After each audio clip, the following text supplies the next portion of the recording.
சீரியல்களின் full எபிசோடுகளை Sun டிவியில் ஒளிபரப்பான உடனே எக்ஸ்க்ளூசிவாக சன் நெக்ஸ்டில் மட்டும் ஃப்ரீயா பாருங்கள். இது உன்னோட வளையல் தானே? ஆமா அண்ணி. இது எவ்வளவு ரூபாய்க்கு வாங்கின? 50 ரூபாய்க்கா இல்ல 100 ரூபாய்க்கா?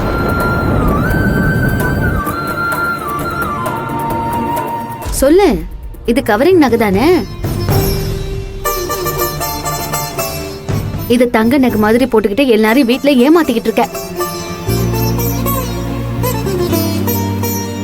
அப்பாவுக்கு உடம்பு சரியில்லை, அர்ஜென்ட்டா பணம் கட்டணுமேனு ஹாஸ்பிட்டல்ல அத்தை எல்லாரும் முன்னாடியும் கேக்குறாங்கல்ல. அப்ப கூட இது கவரிங் வளையலாச்சே, இத வச்சு காசு வாங்க முடியாதே, எப்படி ஹாஸ்பிட்டலுக்கு பணம் கட்டுவாங்கன்னு யோசிச்சியா? அப்ப எல்லா உண்மையும் தெரிஞ்சுக்கிட்டே கவரிங் நகைய கைட்டி கொடுத்து என்ன கடைக்கு அனுப்பியிருக்க.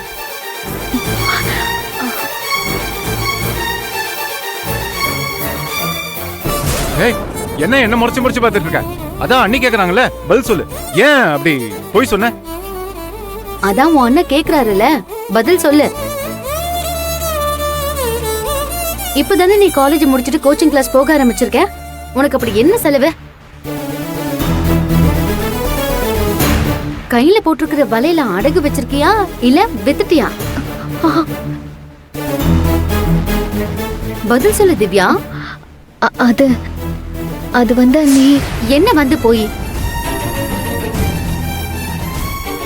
படிக்கிற பொண்ணாச்சுன்னு வீட்டுல கொஞ்சம் ஃப்ரீயா விட்டா உன் இஷ்டம் போல பண்ணுவியா?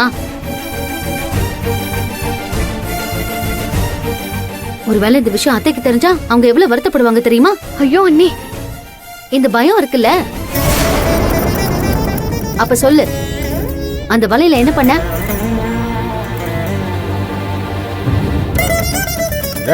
திவ்யா, அண்ணி இவ்வளவு தூரம் கேட்டுட்டு இருக்கா, வாய மூடிட்டு சும்மா இருந்தா என்ன அர்த்தம்? அந்த வலையில என்ன பண்ணன்னு உண்மையை சொல்ல வேண்டியது தானே? ஒருவேளை உன் கூட படிக்கிற ஏதாச்சும் ஒரு பொண்ணுக்கு ஃபீஸ் கட்டணுங்கிறதுக்காக உதவுறதுக்காக எடுத்து கொடுத்தியா, இல்ல யாருக்காச்சும் உடம்பு சரியில்லாம போய் ஹாஸ்பிட்டல் செலவுக்காக கழட்டி கொடுத்தியா?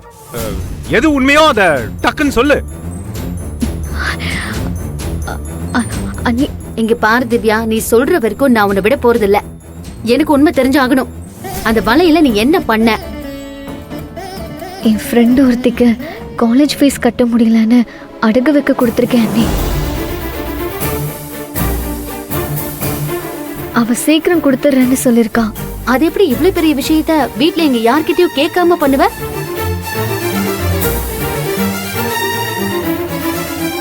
இப்ப நம்மளோட அவசரத்துக்கு அது யூஸ் ஆச்சா?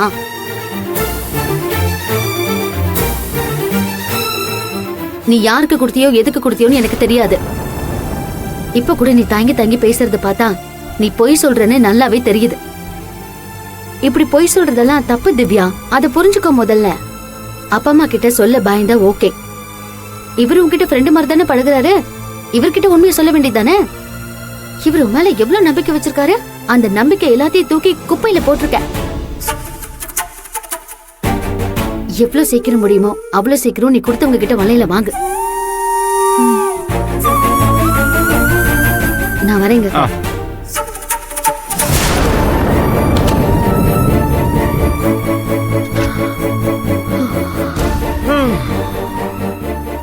இதுக்கு தானே நான் அப்பவே பயந்தேன். கடைசியில பாத்தியா அண்ணி நான் தப்பு பண்ண நினைச்சு என்ன திட்டுறாங்க. சரி சரி சரி சரி சரி சாரி சாரி. ஆனா சமாளிச்சதுக்கு ரொம்ப தேங்க்ஸ். கொஞ்ச நாள் பொறுத்துக்கோ, எப்படியாவது நான் அந்த வலையில மீட்டு கொடுத்துற சொல்றேன். சமாளிக்கிறதெல்லாம் சரின்னு அன்னைக்கு சந்தேகம் வந்துருச்சு. இப்ப அடுத்த லெவலுக்கு போறதுக்கு முன்னாடி எப்படியாவது வலையில சீக்கிரம் மீட்டு கொடுத்துருங்க. நான் அவகிட்ட சொல்றேன்ல, கொஞ்சம் பொறுத்துக்கோ, அவ்வளவுதான். சரி, நான் ரொம்ப நேரம் நின்னா அவ ஏதாச்சும் நினைக்க போறேன். நான் போறேன். சரிண்ணே.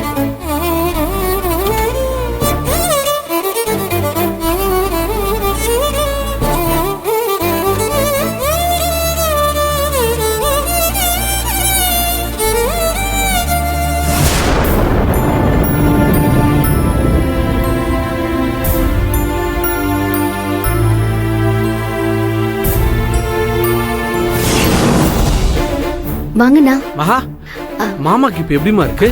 பரவாயில்லண்ணா, மாத்திரை போட்டு இப்ப படுத்துட்டு இருக்காரு. சரி, செல்வம் எங்க? மேல ரூம்ல இருக்காரு. சரி, நான் மேல போய் பாக்குறேன். இருங்கண்ணா, டீ காஃபி ஏதாவது சாப்பிடுறீங்களா? எதுவும் வேண்டாமா, நான் போய் சரிண்ணா. பாக்குறேன்.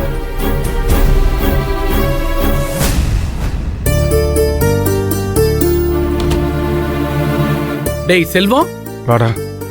கீழே மகாவை பார்த்தேன். அப்பாவை கேட்டா மாத்திரை போட்டு ரெஸ்ட் எடுக்கிறாரு சொன்னாங்க. டாக்டர் என்ன சொன்னாரு? எதுவும் பிரச்சனை இல்லைன்னு சொன்னார்ல. என்னத்தரா பிரச்சனை இல்லை, என்னன்னு சொல்றது? இந்த வயசுல தேவையில்லாம ரம்மி விளாடுறான் அப்படி இப்படின்னு சொல்லி அடிதடியில் போய் முடிஞ்சு தலையில அடிபட்டு 8 தையலோட படுத்துட்டு இருக்காரு. போலீஸ் கேஸ் வேற, தேவையில்லாத பிரச்சனை இழுத்துட்டு வந்திருக்காரா. உங்க அப்பா உனக்கு அப்படியே ஆப்போசிட்ரா.